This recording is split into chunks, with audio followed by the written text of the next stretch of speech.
If you'd grown weary of AAA blockbusters that tend to overpromise and underdeliver, you might consider checking out these epic AA titles. Here are 10 AA games that are just better than most AAA games you could play today. Kunitsu-Gami Path of the Goddess. I'm going to kick this list off with a more recent game that really surprised me when I played it. Look, I was anticipating an okay game, but it surpassed my expectations entirely. It is extremely addicting and quite complex stuff. You play as this guardian who must protect the queen from all these super creepy monsters from another world and the rest of your village the whole time. Essentially, take tower defense, action RPG, whip up some satisfaction, some challenge, and addictiveness on steroids, and you get this. In this game, you will recruit villagers during the day and use these villagers to fend off monsters at night. There are tons of things to considering when it comes to strategizing level placement, defense attacks, and so on if you want to beat those monsters. But that's not all. The game takes you through a variety of situations to test your abilities, such as battling in full black dark caves, against blind beasts, lacking gear, and so forth. There's a game that never been done before, but even being it's so rare in RPG with tower defense columns, and then you nailed it, well done.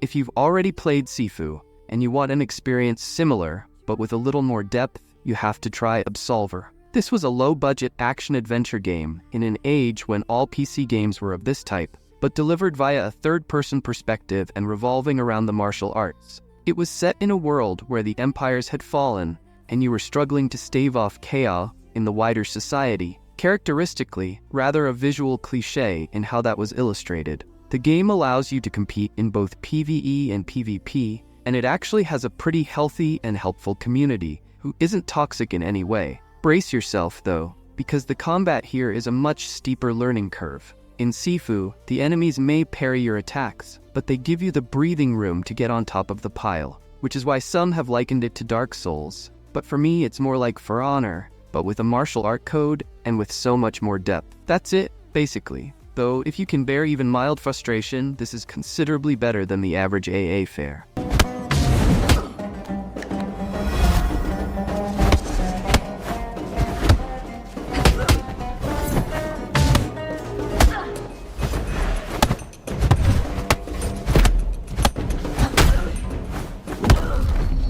Bright Memory Infinite is one of those games you go not for the story or the length, but rather for the action and visuals. I mean, that's sort of what keeps this game from being so much more, but the gameplay here is a real have-to-see thrill ride. If you can see past it being wicked brief and lacking somewhat depth in its storytelling, what you'll find is an adrenaline-fueled blast. Meaty and enjoyable combat is a blend of melee and gunplay, and lets you string together some pretty awesome combos alongside stylish abilities such as slowdown time and grappling hooks. If you are someone who does not care a lot about story, you should definitely try this for its badass gameplay. The greater the mass notch, the more it slows down the flow of time.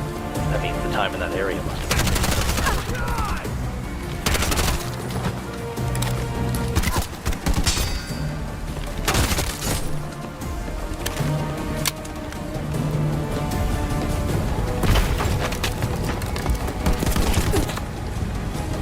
For less sweat and more mellow whilst still appealing to the big-budget AAA gamer, then a short hike is the experience of a lifetime. On the surface, it sounds really basic, but trust me, it definitely hooks you with this kind of Zelda vibe exploration packed with beautiful pixel visuals. What a gorgeous, wholesome little title that allows you to do whichever the hell you want. Roam around exploring a beautiful world, buy random characters, and take on some fun missions. But none of them are required in any way. Go one-on-one with you, or dispense of them. Instead, you can just get lost in the world, fish in a nearby lake, appreciate the scenery, or play mini-games. It's the kind of title where you can easily get lost in its soothing surroundings, and serves as a wonderful refuge away from the surrounding turmoil of all the life games we play.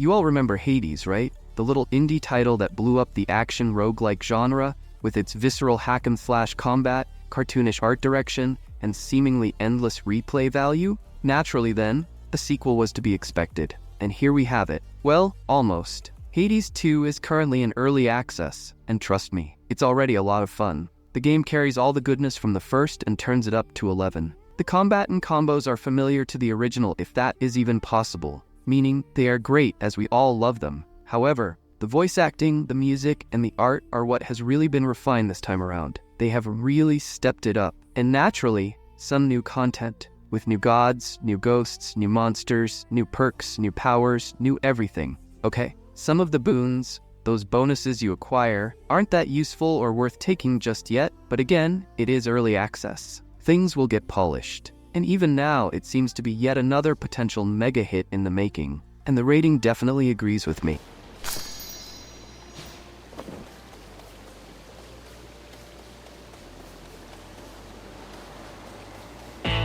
Lord Charon, thank the gods.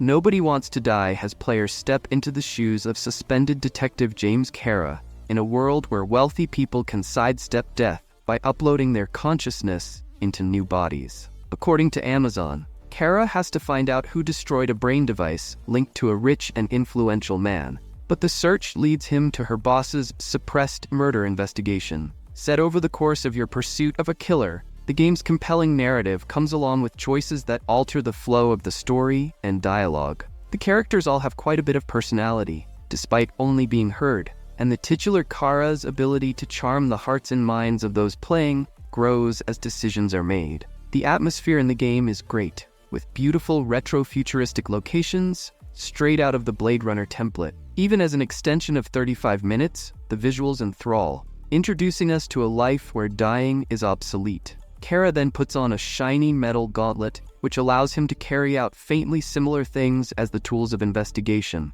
like using UV lights and an X-ray tracker, along with recreating crime scenes. While the combat is shallow, the investigation and choice system creates a fun, immersive experience. The full score, found on streaming as well, matches the jazzy noir world perfectly. Despite this, the overall package of Nobody Wants to Die is a solid debut from Critical Hit Games, backed up with beautiful art direction, captivating investigation gameplay, and an intriguing story, which is worth playing even if you aren't a puzzle fan.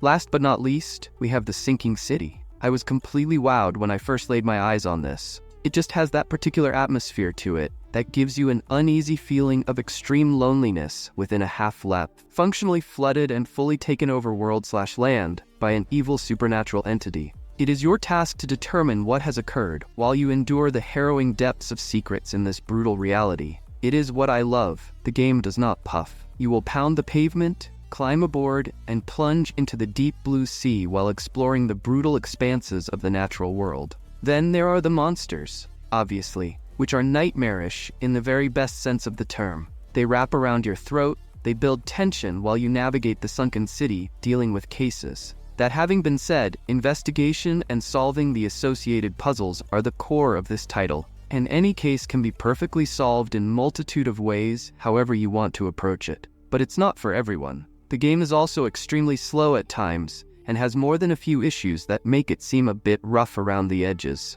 Nonetheless, if you enjoy Lovecraftian mystery titles, this is definitely worth playing.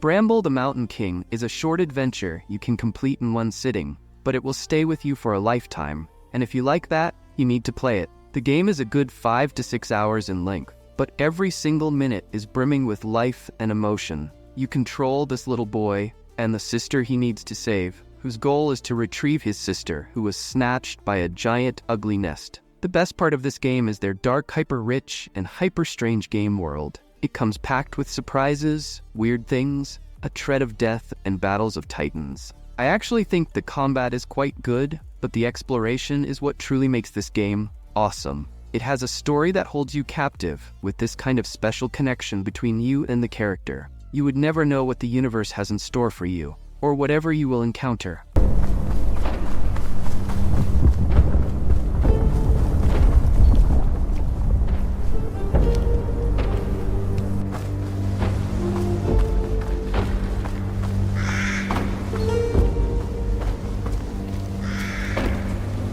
It is absolutely brilliant. One of my top horror games from a slightly less massive studio. Somehow, it even manages an uncanny atmosphere, with the heart working as a muscle for dread without combat. You are this bad luck son of a gun, working on the oil rig that has no means of escape before the storm outside blows the rig apart. Much of this game centers around survival as you move through the dilapidated sections of the rig, which at times can get rather dark and creepy. Still Wakes the Deep knows how to turn an existential dread on, walking through a dark and claustrophobic corridor, or trying to cross that beam dangling lose the depths of the ocean.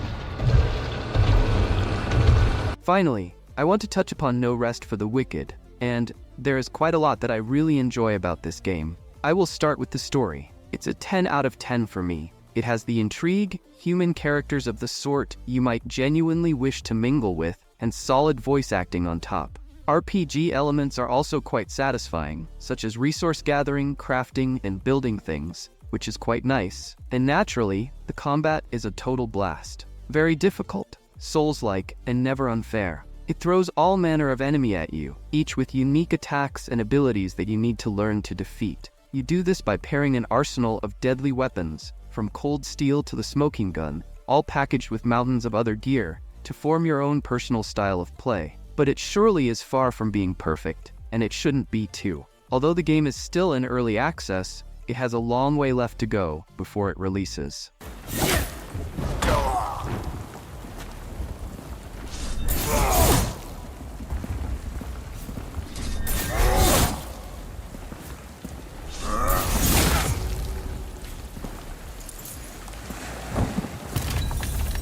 That's about all we have to catch up the list with. Well, hopefully, this list of games sounds fun to one or two of you at least, but actually, all of you. If you liked it, subscribe. If not, just leave me a note of what did you play.